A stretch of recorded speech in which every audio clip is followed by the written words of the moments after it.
ഇന്നെനിക്ക് ഒരു WhatsApp message കിട്ടി. ഒരുപക്ഷെ നിങ്ങളിൽ പലർക്കും ഈ മെസ്സേജ് കിട്ടിയിട്ടുണ്ടാവും. എങ്കിലും ഇത് വായിച്ച സമയത്ത് ഇതിലെ ചില കാര്യങ്ങൾ നിങ്ങളുമായിട്ട് സംവദിക്കണം എന്നെനിക്ക് തോന്നി.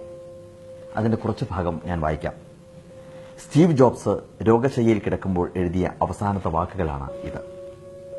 ബിസിനസിന്റെ ലോകത്ത് വിജയത്തിന്റെ പരമോന്നതിയിൽ എത്തിച്ചേരാൻ എനിക്ക് സാധിച്ചു. മറ്റൊരാളുടെ നോട്ടത്തിൽ എന്റെ ജീവിതം സമ്പൂർണ്ണ വിജയത്തിന്റെ മകുടോദാഹരണമാണ്. എന്നാൽ തൊഴിൽ സംബന്ധമായത് ഒഴിച്ചു നിർത്തിയാൽ ജീവിതത്തിൽ വളരെ കുറച്ച് സന്തോഷമേ എനിക്കുണ്ടായിട്ടുള്ളൂ. തീർത്തു പറഞ്ഞാൽ ധനം എന്ന ഒരു വസ്തുതയുമായി മാത്രമേ ജീവിതത്തിൽ ഞാൻ ബന്ധപ്പെട്ടിരുന്നുള്ളൂ.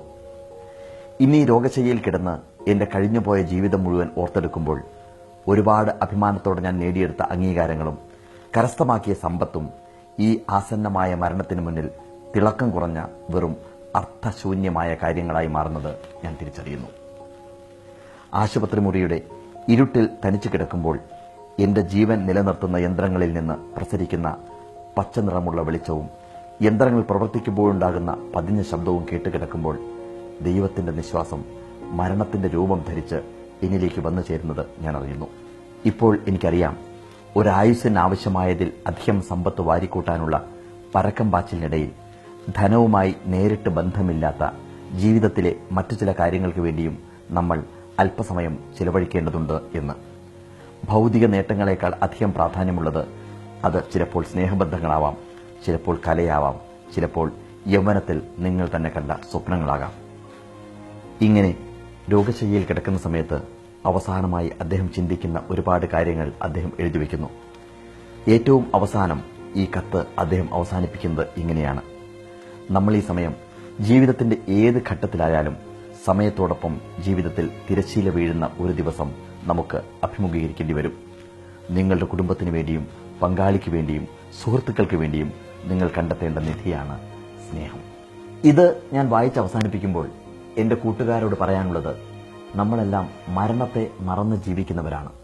മരണം നമ്മുടെ മുമ്പിലുണ്ട് എന്നുള്ള കാര്യം നമ്മൾ പലപ്പോഴും മറക്കുന്നു. മരണത്തെ കാത്ത് അവസാനം നമ്മൾ കിടക്കുന്നൊരു കിടപ്പിൽ നമ്മുടെ സ്വർഗവും നരകവും എത്തിച്ചേരുന്നത് അവിടെയാണ്. ജീവിതത്തിൽ ഒരുപാട് നന്മകൾ ചെയ്തു കഴിഞ്ഞാൽ, ഒരുപാട് സ്നേഹം പങ്കുവച്ചു കഴിഞ്ഞാൽ നമ്മൾ സ്വർഗതുല്യരായി മരിക്കുന്നു. അതേസമയം ഒരുപാട് കുറ്റം ചെയ്തു കഴിഞ്ഞാൽ കുറ്റബോധത്തോടുകൂടി മരിക്കേണ്ടി വരും നമുക്ക്. പൂക്കൾ മേലോട്ടെറിഞ്ഞാൽ പൂക്കൾ താഴേക്ക് വീഴും, കല്ലെറിഞ്ഞു കഴിഞ്ഞാൽ കല്ല് താഴേക്ക് വീഴും. അതുകൊണ്ട് തന്നെയാണ് തിരുക്കുറലിൽ ഇങ്ങനെ പറയുന്നത്: കാലം എല്ലാം ഒരിക്കൽ തിരിച്ചു ചോദിക്കും, നിന്റെ സൗന്ദര്യവും സമ്പത്തും ആയവും വ്യയവും എല്ലാം കാലം തിരികെ വാങ്ങും. അൻപേ ശിവം അൻപാഹ പേശു ഇനിമയാഹ പേശു ഉണ്മയേ പേശു നന്മയേ പേശു മെതുവാഹ പേശു ചിന്തിത്ത് പേശു സഭയറിന്ത് പേശു പേശാതിരുന്നും പഴക് എന്ന് പറയുന്നത് തിരുക്കുറലിലാണ്. തീർച്ചയായിട്ടും ഒരുപാട് മഹാന്മാർ മരിക്കുന്ന സമയത്ത് ഒരുപാട് ദുഃഖത്തിന് അടിമകളായിരുന്നു. രവീന്ദ്രനാഥ ടാഗോർ അദ്ദേഹം മരിക്കുന്ന സമയത്ത് അദ്ദേഹം ഒരുപാട് വിലപിച്ചിരുന്നു എന്ന് കേട്ടിട്ടുണ്ട്. അദ്ദേഹത്തിന്റെ ശിഷ്യൻ അദ്ദേഹത്തോട് ചോദിച്ചു, എന്തുകൊണ്ടാണ് അങ്ങ് കരയുന്നത്? അങ്ങ് നൊബേൽ സമ്മാനം പോലും കൊണ്ടുവന്നു, ഗീതാഞ്ജലി എന്ന പുസ്തകം ഈ ലോകം മുഴുവൻ വായിച്ചു, പിന്നെന്തുകൊണ്ട് അങ്ങ് കരയുന്നു എന്നുള്ളത്. ടാഗോർ പറഞ്ഞത് ഇതാണ്: എനിക്ക് ഒരു ദിവസം കൂടി ജീവിക്കണമെന്നുണ്ടായിരുന്നു. അങ്ങനെയാണെങ്കിൽ ഞാൻ എന്റെ മനസ്സിൽ ആഗ്രഹിച്ച വരികൾ എനിക്ക് എഴുതാമായിരുന്നു എന്നുള്ളത്. ആരും ഈ ഭൂമിയിൽ നിന്ന് വിട്ടുപോകുന്നത് മുഴുവൻ ജീവിതം ആഗ്രഹിച്ചതുപോലെ ജീവിച്ചു തീർത്തിട്ടല്ല. അതുപോലെ ഒരുപാട് ആളുകൾ, ആൽബർട്ട് ഐൻസ്റ്റീൻ, E=mc² അദ്ദേഹം കണ്ടുപിടിച്ചു. അദ്ദേഹം മരിക്കുന്ന സമയത്ത് ആരോ അദ്ദേഹത്തോട് ചോദിച്ചു, നിങ്ങൾ ഇനിയൊരു ജന്മമുണ്ടെങ്കിൽ കണ്ടുപിടിച്ചതിന്റെ ബാക്കി കാര്യങ്ങൾ കണ്ടുപിടിക്കുമോ എന്നുള്ളത്. ഐൻസ്റ്റീൻ പറഞ്ഞു, ഇനിയുള്ള ജന്മത്തിൽ ഒരു തൂപ്പുകാരനായിട്ട് ജനിച്ചു കഴിഞ്ഞാൽ പോലും എനിക്കൊരു സയന്റിസ്റ്റ് ആകേണ്ടതില്ല. കാരണം ഞാൻ എന്തിനു വേണ്ടി അത് കണ്ടുപിടിച്ചുവോ അതിനുവേണ്ടിയല്ല അത് ഉപയോഗിച്ചത്. ഹിരോഷിമയിലും നാഗസാക്കിയിലും ലക്ഷങ്ങൾ മരിച്ചു വീണത് എന്റെ കണ്ടുപിടുത്തത്തിന് തുടർച്ചയായിരുന്നു. അദ്ദേഹവും കരഞ്ഞു. അതിലപ്പുറം അലക്സാണ്ടർ ദി ഗ്രേറ്റ് എന്ന് പറയുന്ന മഹാനെക്കുറിച്ച് നിങ്ങൾ കേട്ടിട്ടുണ്ടാവും. അലക്സാണ്ടറിന്റെ സ്വപ്നം ഓരോ രാജ്യങ്ങൾ വെട്ടിപ്പിടിക്കുക എന്നുള്ളതായിരുന്നു. ഒരു രാജ്യം, അത് കഴിഞ്ഞാൽ അടുത്ത രാജ്യം. രാജ്യങ്ങൾ വെട്ടിപ്പിടിച്ച് മുന്നേറി അലക്സാണ്ടർ ചക്രവർത്തി. അദ്ദേഹത്തിന്റെ അമ്മയ്ക്ക് അദ്ദേഹത്തെ കാണണമെങ്കിൽ കൊട്ടാരത്തിലേക്ക് 24 മണിക്കൂർ കുതിരപ്പുറത്ത് യാത്ര ചെയ്ത് വരണമായിരുന്നു. അമ്മ കുറിപ്പ് കൊടുത്തേക്കുമായിരുന്നു, എന്റെ മകനെ, എനിക്ക് നിന്നെ ഒന്ന് കാണണം എന്നുള്ളത്. അലക്സാണ്ടർ പറയും, അമ്മേ, ഒരു രാജ്യം കൂടി. ഓരോ കത്തിനും അദ്ദേഹം പുറത്തെഴുതി കൊടുക്കും, അമ്മേ, ഒരു രാജ്യം കൂടി. രാജ്യങ്ങൾ വെട്ടിപ്പിടിച്ച് മുന്നേറി അലക്സാണ്ടർ ചക്രവർത്തി. അദ്ദേഹം നമ്മുടെ ഭാരതത്തിലും വന്നു. ഇവിടുന്ന് തിരിച്ചു പോകുന്ന സമയത്താണ് അദ്ദേഹത്തിന് മാരകമായ രോഗം ബാധിച്ചത്. മുത്തും മരതകവും മാണിക്യവും പവിഴവും പതിച്ച കട്ടിലിൽ ലോകത്തിലെ ഏറ്റവും വില കൂടിയ കൊട്ടാരത്തിൽ അദ്ദേഹം മരണത്തെ കാത്ത് കിടക്കുകയായിരുന്നു. ചുറ്റും ഡോക്ടർമാർ കൂടി നിൽക്കുന്നുണ്ടായിരുന്നു. അവർ അദ്ദേഹത്തിന്റെ കയ്യിൽ പിടിച്ചു നോക്കിക്കഴിഞ്ഞതിന് ശേഷം പറഞ്ഞു, മിസ്റ്റർ അലക്സാണ്ടർ, നിങ്ങൾ 8 മണിക്കൂറിനുള്ളിൽ മരിക്കാൻ പോകുന്നു എന്നുള്ളത്. അദ്ദേഹത്തിന്റെ കണ്ണുകൾ നിറഞ്ഞൊഴുകി, ചുണ്ടുകൾ വിറച്ചു. അദ്ദേഹം ചോദിച്ചു, ഞാൻ എന്തു വേണമെങ്കിലും നിങ്ങൾക്ക് തരാം. ഞാൻ കിടക്കുന്ന ഈ കട്ടിൽ തരാം, ഞാൻ കിടക്കുന്ന കൊട്ടാരം തരാൻ, ഞാൻ പിടിച്ചടക്കിയ രാജ്യങ്ങൾ മുഴുവൻ ഞാൻ നിങ്ങൾക്ക് തരാം. ഒരൊറ്റ അഭ്യർത്ഥന മാത്രം, എന്റെ അമ്മ അവിടുന്ന് പുറപ്പെട്ടിട്ടുണ്ട്.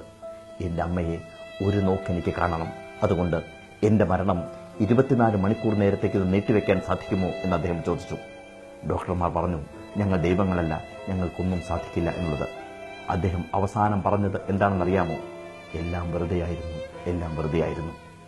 അദ്ദേഹത്തിന്റെ അംഗരക്ഷകരെ വിളിച്ചു കഴിഞ്ഞതിന് ശേഷം അദ്ദേഹം പറഞ്ഞു, എന്റെ ശവമഞ്ചൽ കൊണ്ടുപോകുന്ന സമയത്ത് 2 കൈകളും പുറത്തേക്ക് തൂങ്ങിക്കിടക്കട്ടെ എന്ന്. അവർ ചോദിച്ചു, അതിന്റെ സാങ്കത്യം എന്താണ്? അലക്സാണ്ടർ പറഞ്ഞു, അതിന് സാങ്കത്യമുണ്ട്. ഈ ലോകം മുഴുവൻ പിടിച്ചടക്കാൻ വേണ്ടി ശ്രമിച്ച അലക്സാണ്ടർ ചക്രവർത്തി പോലും മരിച്ചു പോകുന്നത് ഒഴിഞ്ഞ കൈകളോടുകൂടിയാണെന്നുള്ളത് ഇനിയുള്ള തലമുറയെങ്കിലും കണ്ട് പഠിക്കട്ടെ എന്നുള്ളത്. പക്ഷേ നമ്മൾ പഠിച്ചില്ല. നമ്മൾ മരണത്തെക്കുറിച്ച് ഓർക്കാറില്ല. പലപ്പോഴും നമ്മൾ പണം സമ്പാദിക്കാൻ വേണ്ടി മറ്റുള്ളവരോട് ശത്രുതയുണ്ടാക്കുന്നു. സ്നേഹം ഇല്ലാതെ നമ്മൾ ജീവിക്കുന്നു. നമ്മൾ പലപ്പോഴും സ്നേഹിക്കാൻ മറന്നുപോകുന്നു. അതുകൊണ്ട് ഒരൊറ്റ വാക്ക് മാത്രം, എല്ലാവരെയും ഹൃദയപൂർവ്വം നമുക്ക് ആശ്ലേഷിക്കാം, സ്നേഹിക്കാം.